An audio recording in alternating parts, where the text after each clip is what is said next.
All right, Charlie Vann here with Kamuela, the Jawaiian Kirk. Kamuela, how you doing, man? Happy Tuesday. I'm doing great, man. Thanks for having me on. Happy Tuesday.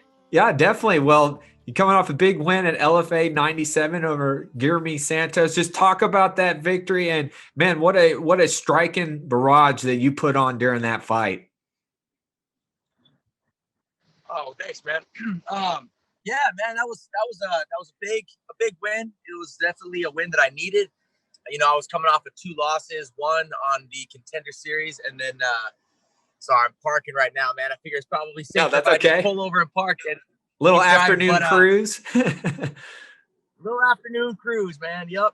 And anyway, so you know, it was a big win. You know, it's coming off a loss against Billy Q on the Contender Series, and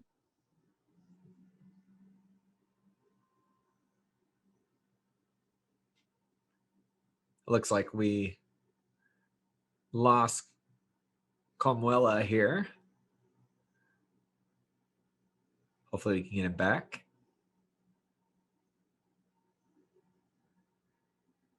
Kamuela Kirk coming off his LFA 97 victory over Guilherme Santos.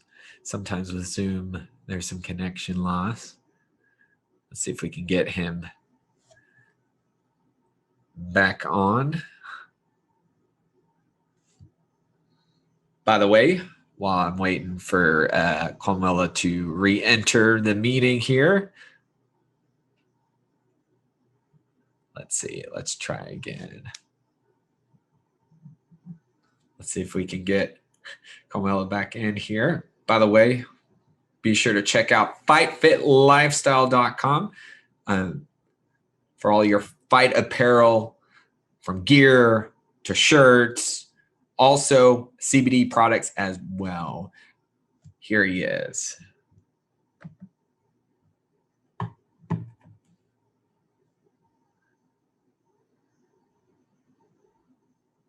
All right. Dude, I'm sorry about that. No, that's okay. Still recording, so we're good. It happens. You know, Zoom's one of the things. So you were talking about you're coming off that loss to Billy Q on the Contender Series. Yeah.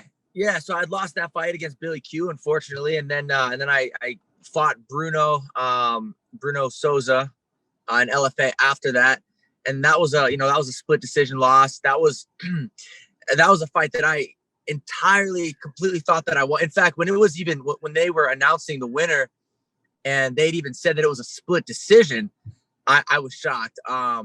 Only and you know, it wasn't, I mean, definitely it's not my proudest fight. It wasn't my most exciting fight. I would say it was probably my most boring fight, but a huge part of that was, man, I was pressing forward. I was trying to initiate. I was trying to engage. And I just felt like Bruno was running the whole time. I was trying to cut him off in the cage. You know, he did a good job not letting me get him against the cage, but he was running, he was circling, he would throw a lot of teep kicks and whatnot. But every single highlight of that fight, I'm not exaggerating. This isn't just me talking here. You can go back and watch it. Every single highlight at the end of the fight, when they did the fight recap and they showed all the highlights, every single one was of me punching him in the face or the body. And then they gave him the fight. And so I was completely shocked by that. It was a fight that I definitely thought that I won. But whatever, you can't change it now. So I had a lot of pressure going into this fight. I definitely didn't want to be, after losing 2, I knew I had to win this fight, and I wanted to do so in spectacular fashion. And so I couldn't have been happier with the results and how things went. And I felt like it was a great showcase performance, especially after coming off of 2 losses. Now, I know he did not make weight. Did that put any fear that they would yank the fight last minute? No, because we were going to accept the fight regardless. I knew that he missed weight. He missed weight against in his opponent before me. He actually fought Bruno as well. So our last fights were both against Bruno. And he missed weight when he fought Bruno. And so I knew the chances of him, I knew that there was a slight chance that he might miss weight in my fight as well. And so I wasn't surprised when he did. In fact, I had a feeling he was going to miss weight because the weigh-ins were from 10 to 12, right, on Thursday. The fight was on Friday. Weigh-ins were 10 to 12 on Thursday, the day before. And I was there at like 9:50, 9:55. I showed up early because I wanted to weigh in and then start rehydrating and reloading and just, making weight's always the hardest part. So I just want to get that over with and move on. And I was looking around, man, and my opponent wasn't there. And the only reason why your opponent would not show up as soon as you can weigh in, right, as early as possible, would be because they're struggling. And so I was there at 10 o'clock. Like I said, early. I weighed in at almost 10 o'clock on the dot, started rehydrating and, started the reloading process. And by the time I stepped on the scale, gotten dressed, filled out like a medical form, for the doctor and left, my opponent still wasn't there. And so I was like, I think this dude's hurting. I think he's having a hard time.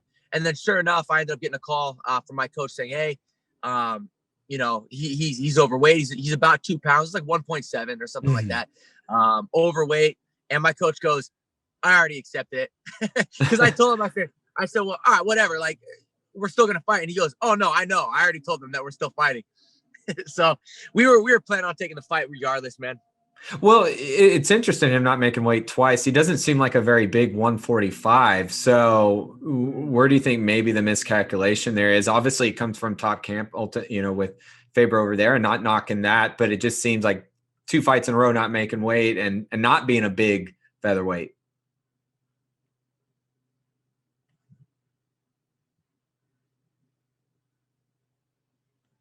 I think it froze.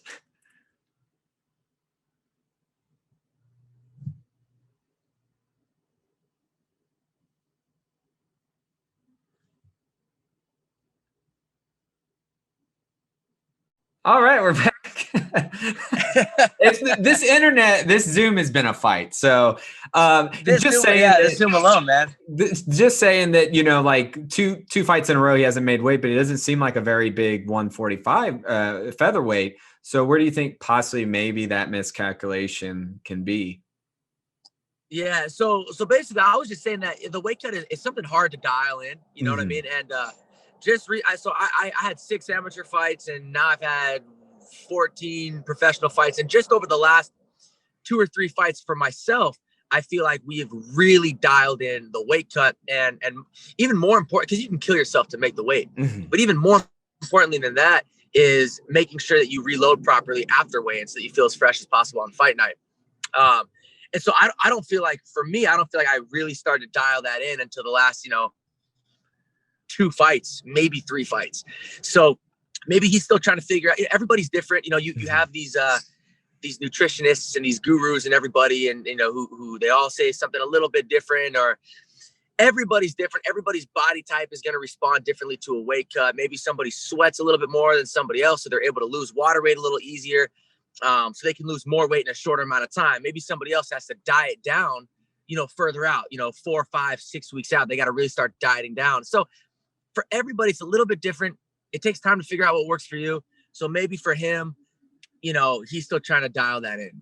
I don't know. Or on the flip side, and I don't know, I could be wrong, but that last, the last, 1.7 pounds that he missed, that's the hardest part to lose. So maybe it got real tough and he was like, screw it. I'd rather give him 20% of my purse. That's only, that's not that at this level. That's not that much money anyways. I'd rather do that than to kill myself for another, hour trying to lose this 1.7 pounds, Well, going into the fight, I noticed right from the get-go, you threw front push kick. Did you think that with him missing weight, going to the body a lot more, it's going to deteriorate him over time? Yeah, well, I just in general, I'm a huge fan of body shots. I love body shots, man. I love watching people land body shots. Like as a fight fan, when I'm watching a fight, I see somebody land a nasty liver shot, dude. It's awesome. And Jose Aldo, Jeremy Stevens. Yeah, exactly. Yeah, dude. So there's that.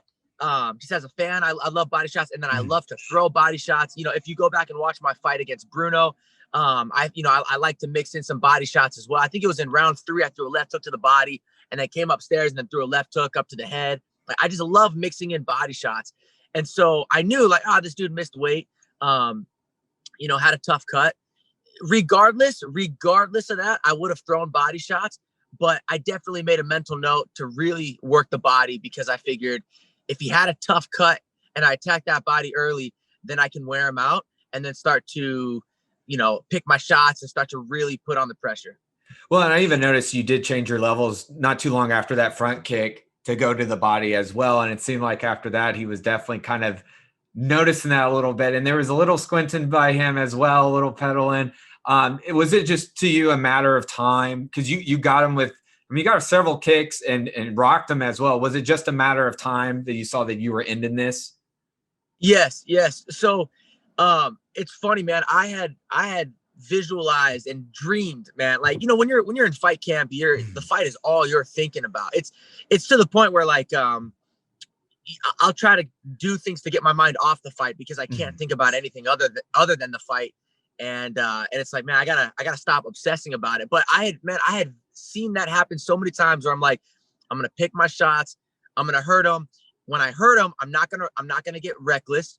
I'm not gonna throw caution to the wind because I have him hurt and get too eager and then go in and be wild. I'm like, no, I'm gonna hurt him. When I hurt him, I'm gonna dial everything in. I'm gonna pick my shots. I'm gonna be accurate. Less is more. Instead of throwing a crazy barrage, I want to make sure that what I do throw counts and really pick my shots wisely, and while still being smart and still protecting myself because I knew that he had power and I knew that he was wild. And it's those wild guys with power that you kind of have to watch out for because they throw weird things from weird angles that you're not used to seeing. And you just don't want to get caught with something stupid. So when I had hurt him and I landed the front kick to the face and I could tell that stunned him. And then I had feinted a couple times and kind of gotten to flinch and to bite. And then I threw a right hand that stumbled him, you know, and rocked him. And it was after that, I was like, okay, this is where we want him to be. Now let's be wise with the shots. When the body shot is there, take it. If he's covering up, let's look for the knees. One thing that I worked a lot with my coach, Nico, one of my striking coaches, was when you have them in that like standing fetal position, whether it's from a Muay Thai clinch or when they're hurt, you know, hold on the head, frame on the head. And when you push somebody, naturally they want to push back. Or when you pull somebody, naturally they want to pull back. So when you hang on the head, they're going to want to pop up. And so when he was hurt and he was in that standing fetal position, I was framing on the head. I threw a knee and then I let my arm go. When I released the arm, he popped up. And one thing that I did with my coach a lot was when they come up, we throw the elbow. And so that it worked beautifully. He came up, I threw the elbow, and then I was able to land that body shot. And it was the body shot that put him away, really, that dropped him. And then I was able to land a follow-up shot. But it was awesome, man. It was everything that we trained for, everything that I envisioned. We're going to hurt them. We're going to be smart. We're going to pick our shots and we're going to put them away and we're going to do so early. And everything just went according to plan. And it was awesome. You also threw a nice 360 roundhouse kick. Brings me back to old Taekwondo days right there. So how much was kicks important to this training camp? Yeah, I like kicks, man. You know, it's funny though, actually, I did start to, you know, to find a home with some of the kicks, and I kind of threw the tornado kick just for fun. You know, and dude, you have to enjoy yourself when you're in there, you know?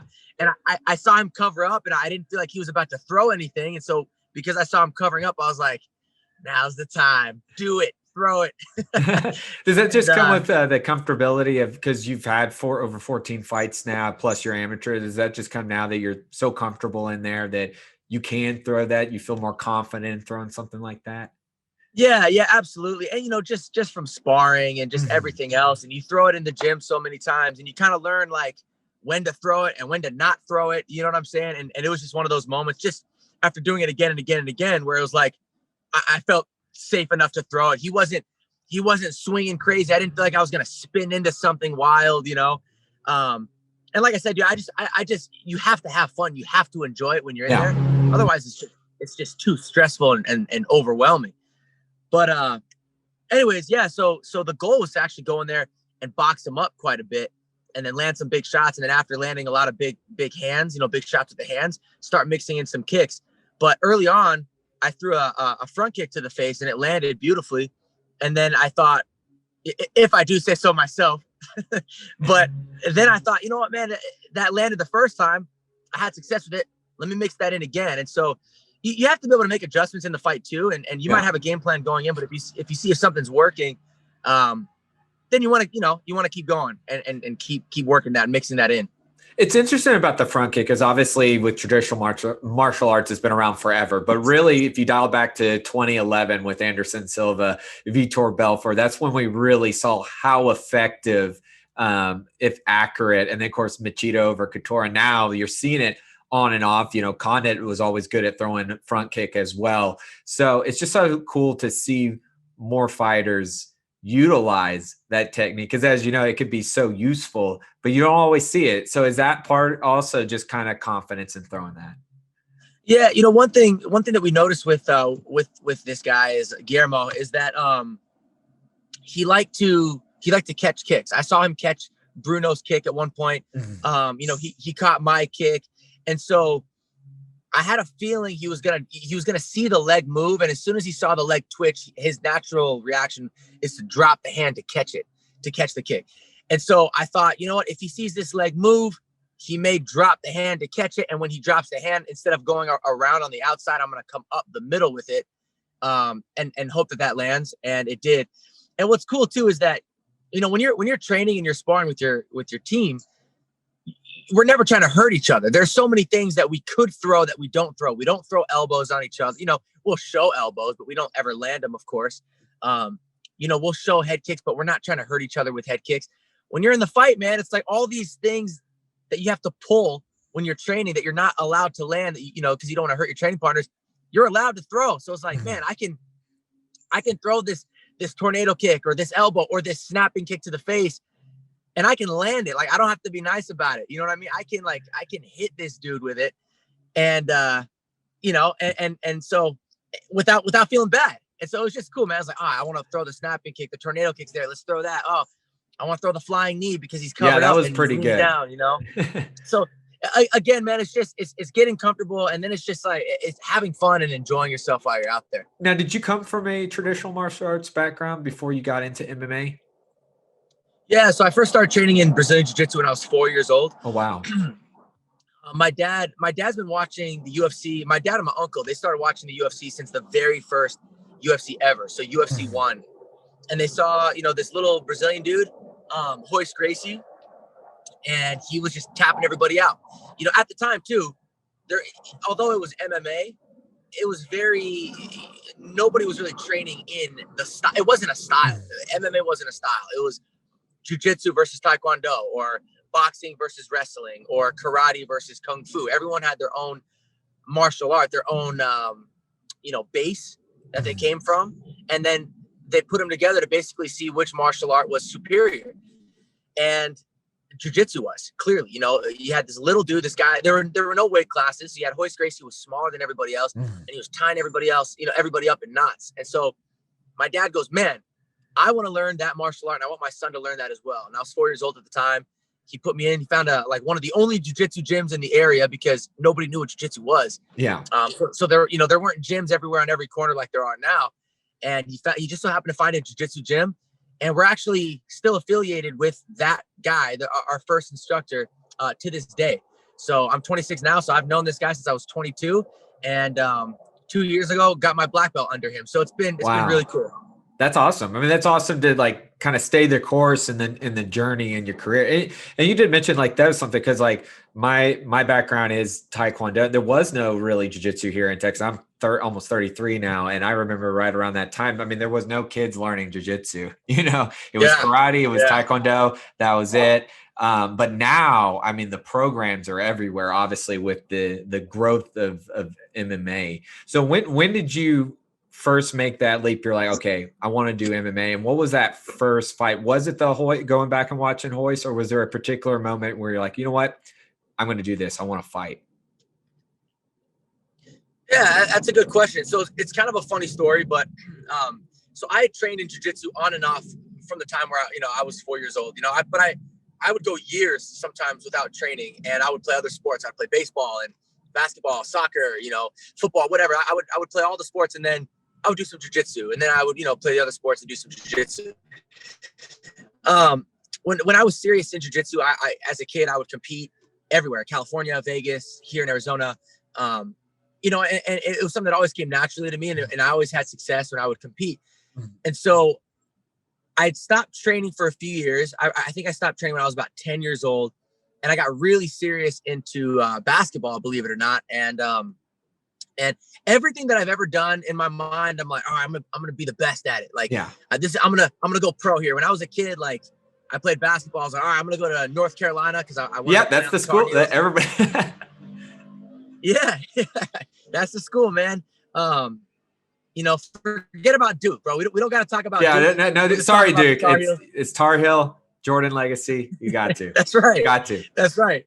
And so I was like, all right, I'm going to be a Tar Heel, and then I'm going to get in the NBA.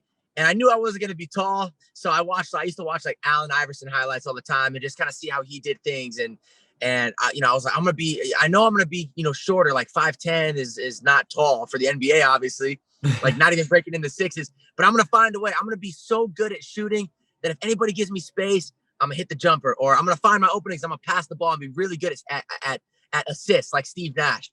Dude, anyway, so I always had a plan in my head, and of wanting to be the best at whatever it was that I was doing.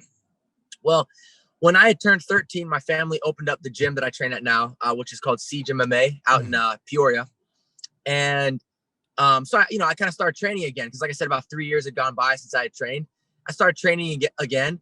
And then I had this sponsor, or this brand rather, who had approached me, telling me that they wanted to sponsor me, and they made me all these promises. And as a 13-year-old, about to turn 14-year-old kid, I was like, "Whoa, these guys are gonna fly me out to California. They're gonna do this and that, or they're gonna make me my own shirts and like my own logo." And I mean, dude, as hearing these things, you're like, and so they made me all these promises, and my dad and my coach, they basically said, "Hey man, like if this sponsor is gonna, back you so strongly, you got to give everything you have into training and into your jiu-jitsu and into MMA if that's the direction that you want to go."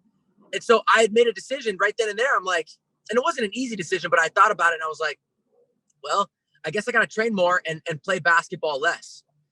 And so that's kind of what pulled me away from basketball. Make a long story short, man, this sponsor never really did anything for me other than basically take my attention away from basketball and into MMA. So in a way, I'm incredibly grateful, to them, even though they only did a fraction of what they had promised me. But, it is what it is now, I guess. But anyway, so I was like, man, I got to take this seriously.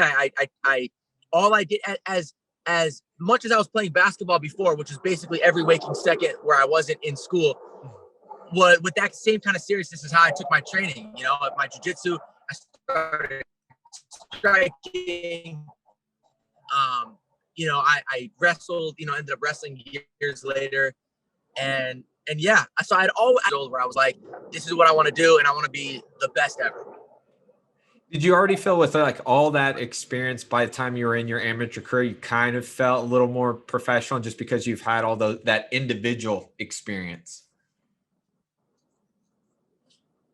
Yes and no. So there was a confidence that I had because I had so much experience, but man, the amount of pressure that I put on myself and the amount of pressure that I felt from,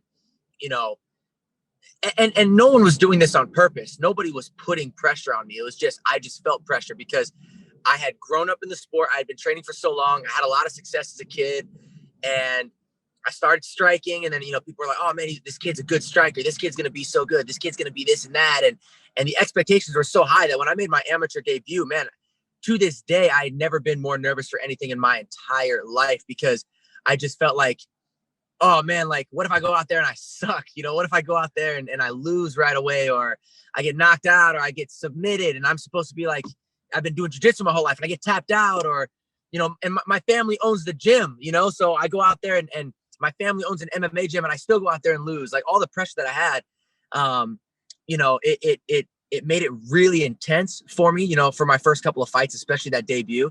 But I did at the same time have a confidence like, man, I've been doing this forever. This is just another day in the office. Let's go out there. Let's fight. I love to do this. But over time, man, like once I felt like I had proven myself, a lot of that pressure that I had, because in the beginning, I felt like I had to prove myself, after like 3, 4, 5 wins, most of them were first round finishes. I was like, okay, people know that I'm good now, not just after that, where fighting itself became a lot more fun for me.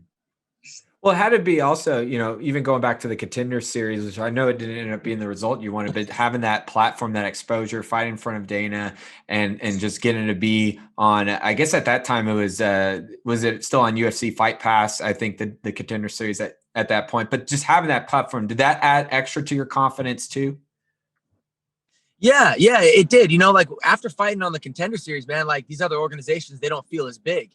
Mm-hmm. And that's no disrespect to LFA or anything like that, but when you're fighting, and Dana White and Sean Shelby and Mick Maynard are sitting right there and they're examining you and they're just, just watching you analyze it like a college scout would, you know, you go out there and you want to be perfect. You want to fight the perfect fight. You want to be impressionable. You know what I mean? You want to make a good impression on them. And after that, it's like everything else feels like, okay, this is just another fight. But with that said, though, too, I was incredibly comfortable in my fight against Billy on the Contender Series. When I had walked in the cage, Dana White, Mick Maynard, and Sean Shelby, they're actually, where they were sitting, they were right behind my corner.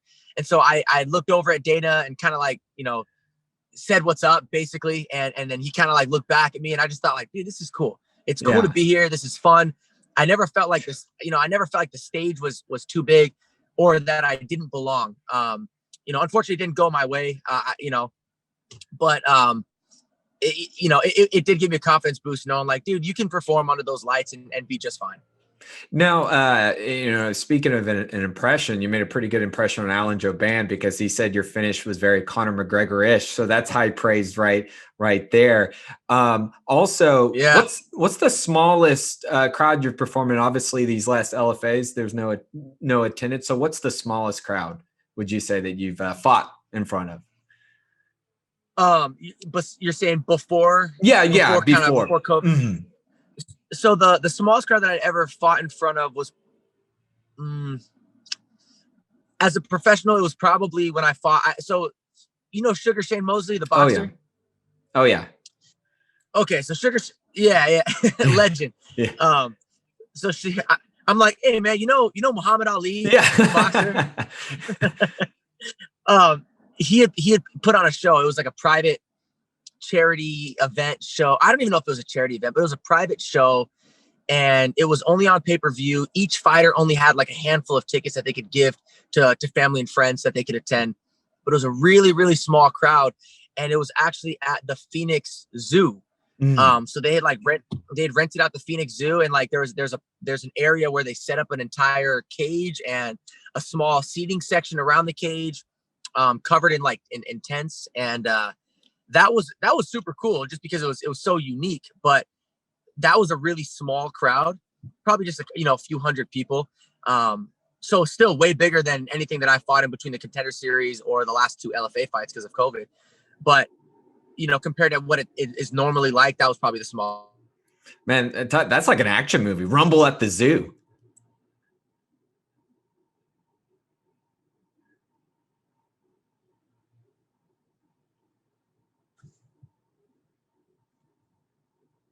I think it froze again.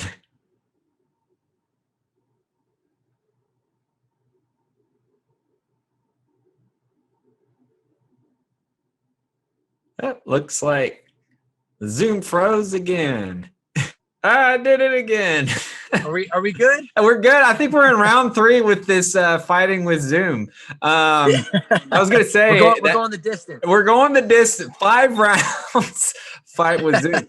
We're tag team partners here, actually. Tag team fighting. I was going to say that's like Rumble at the Zoo sounds like an action film. Like it totally does, man. It was actually it was called Super Brawl. So it was like Sugar Shane's Super Brawl.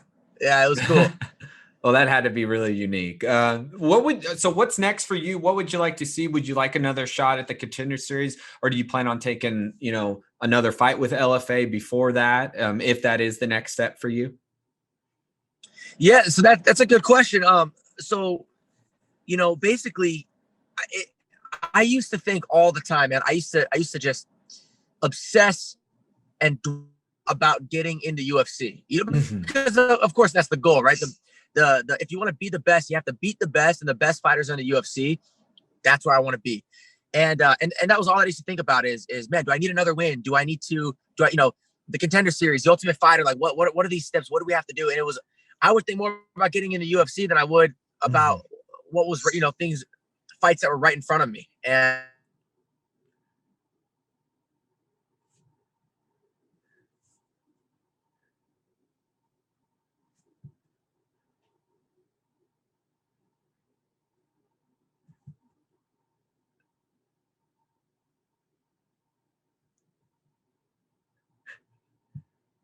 It out again, the connection. Got a little bit of technical Tuesday here. What can I say? Technical Tuesday. round four. Round four. It's technical Tuesday, man. This happens. I don't know if it's me or what. I mean, it's just connect Zoom. I mean, I've had this happen multiple times before. It's a great platform. I have 3 bars. Yeah, and it could be from mine too. Here in Dallas, it happens. Spectrum internet. But you were talking about your Spectrum's like, we're not going to sponsor you now. Yes, Spectrum's like, nah, hey, 18. It's Cox. It's Cox internet. Yeah, they're listening. Honest. Right. Anyways, you were talking about like the goal was always the focus was the UFC. The focus is always the UFC, and I've kind of shifted my mindset to 2 things, and one is training. Making sure that I'm always prepared, always improving. And the other thing is just winning, no matter the organization, whether it's for LFA or the UFC. Because as long as I do those 2 things, man, as long as I'm always improving and as long as I'm winning, it doesn't matter if it's for LFA, the UFC, or what, I'm going to get to where I'm going to be able to achieve my goals that way. Becoming UFC champion, or first thing I got to do is get into the UFC. Well, I got to keep winning to get into UFC. When I get into UFC, I got to keep winning once I get there too. I got to make sure that I'm training properly. I got to make sure I'm always improving. But I trust God, man. And I know it's God's timing, and I trust my managers and my coaches, and they're always working on it, and they're making sure that whatever's best for me will happen. They're pushing to get me into UFC. So I know that the time will come. I just got to focus on what I can control, and that's my preparation. That's winning fights. Well, I want to say before we wrap up things here, I want to thank you again for taking your time. I know we had all these technical difficulties, but it made it interesting. We got through it. We rolled with the punches here. I did see you posted a nice ice cream cake. So what do you like to eat when you're not in training camp? Dude. How do you like everything? Everything, man. Everything. I'm probably the least picky eater. And I love food, man. That's why like, after a weight cut, after a fight, when I go 5-6 weeks or whatever of just strict eating, dude, I binge, I go crazy. It's probably super unhealthy. I'm not saying that, I'm not advocating for it. I'm not saying that people should do it, but dude, I go on a rampage for like weeks on end. I'm still on one now, and I just eat and eat. I eat until I'm like in a food coma. Until you're like 205. Until I'm a light heavyweight. But dude, I'll eat until until I physically cannot have another bite. And then as soon as that like sickness goes away, I'll still be full, but I won't be like food coma full. Mm-hmm. And so then I'll start eating again until I'm food coma full again. And it's just a vicious cycle. I think after this last fight, I put on 30 pounds in 3 days. So I weighed in at 145.2 on a Thursday. And by like Saturday or Sunday, I was 175.2. And actually, I took a picture of it. I need to get on that diet. Dude, I need to get on that diet, because I'm like, I have easier to lose weight than I do trying to like gain it. Have you watched any of The Rock's Instagram, his cheat meals? I mean, he's like eating huge peanut butter cookies, every peach cob. Like, yes. It's dude. insane. No, I respect that. And I respect that he gives himself a cheat day. If people like, joking aside, I think that cheat meals are actually really important, because if you just diet hardcore all the time and you give up your favorite foods all the time, it's easy to quit a diet that way, because you go, man, I really want that Snickers, or I really want some pasta. But if you're dieting 6 days, of the week, and then on one day you want to have a nice cheat meal where you can, and the other thing too is if you're on like day 3 or 4 of your diet, it's easier to be like, man, only 3 or 4 more days until I can satisfy this craving, whatever that is. And so it's easier to stick with it. So I respect The Rock, man. The dude works his ass off. He eats clean most of the time, but then he gives himself a cheat meal and he goes all out when he does it. I was like, good for him. Well, I don't know if you've ever seen or follow the bodybuilder or the world's strongest man competitor, I should say, Brian Shaw, but he'll do these challenges. And he did about a year or so ago, he did the Taco Bell challenge, and where he ate everything on the Taco Bell menu. And that was his cheat meal weekend. I've never heard of the Taco Bell challenge. So you order one of everything? Of everything. He ate everything that is on the menu. It looks so disgusting. Like it just is. So he did it also with Chick-fil-A. There's a Chick-fil-A challenge. He did the Chick-fil-A with another, I think another world's strongest man competitor. But yeah, those challenges you watch, you're like, I don't know how it just makes your stomach hurt. Like, I don't know how. Yeah. I respect it though, man. Like, that dude's a legend. To eat one of everything on the Taco Bell menu, yeah, he needs to go down to like the Taco Bell Hall of Fame if there is such a thing. What can you put away the most? Like what kind of food can you just absolutely devour? Yeah. So I specifically remember like after one of my fights, I was with my dad and we were driving back to the hotel, and I was like, "Hey, Dad, can we stop at I think it was Jack in the Box?" Yeah, Jack in the Box. And he's like, "Dude, sure." And he's like, "All right, what do you want?" And I was sitting in the passenger seat, so I'm like, ordering through him. I'm like, "All right, hey, I want this, I want that," and then my dad's ordering. And I ordered like 3 things, and my dad's like, "Dang, dude." And okay, we'll take a Doritos Los Tacos or whatever. And then I kept going, dude. I ended up ordering like 8 things. And my dad looked at me, he's like, "Bro, like you're not."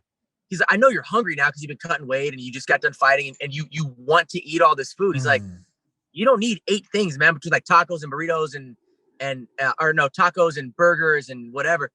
I was like, "Nah, Dad, I'm gonna eat it. Like I will finish that food." And he's like, "All right, man." So we ended up going back to the hotel, dude, and I killed it all. And it was a lot. I was full, but I kind of had a point to prove at that point too, where I was like, "Nah, dude, I'm gonna eat this food just because my dad thought that I couldn't." But I could throw down, man. Those Jack in the Box tacos are a guilty pleasure. After weight cut, I'm sure. After a long night, definitely. Oh yeah, you open it up, you put the hot sauce in it, and then you got to make sure you get a side of that buttermilk ranch that you're dipping it in, and then you got to order like 2 or 3 of them because each order comes with 2. Yeah. But they're kind of thin, and they're so good. And whenever you finish, so you gotta get like 4 to 6. And you got to eat them there because they're like $3. You got to eat them there because they're not good the next. It just melts when you heat them up. You have to eat them. Got to eat them fresh, man. Yeah, otherwise they'll kind of get soggy. What I mean? It just will fall because they're greasy as hell, dude. They're so unhealthy. But I mean, literally, you look at the shells, dude, and they're like dripping with grease, and it's when you put water on paper. Oh yeah. The paper all like soggy. That's how the shells look before you eat them. Yeah. But you still do. If you weren't in pain in your fight, you will be after eating a bunch of that. Yes. Well, go ahead. I was just gonna say, man, I appreciate you having me on the show. I appreciate you reaching out, and dude, this is a fun interview, man. You're a good host. Oh, thank you. And once again, I know we had the technical, but that just made part of it. That made part of it. So exactly, it just brought some character right to the interview. Well, where can people follow you and find you? Yeah, so people can check me out on social media at the Jawaiian. It's like Hawaiian with a J. The Jawaiian, pretty much across all social media platforms, Instagram, Twitter. That's pretty much all that I'm on. I'm not even really on Twitter either. I'm pretty much on Instagram. So hit me up on Instagram. Come say what's up. The Jawaiian.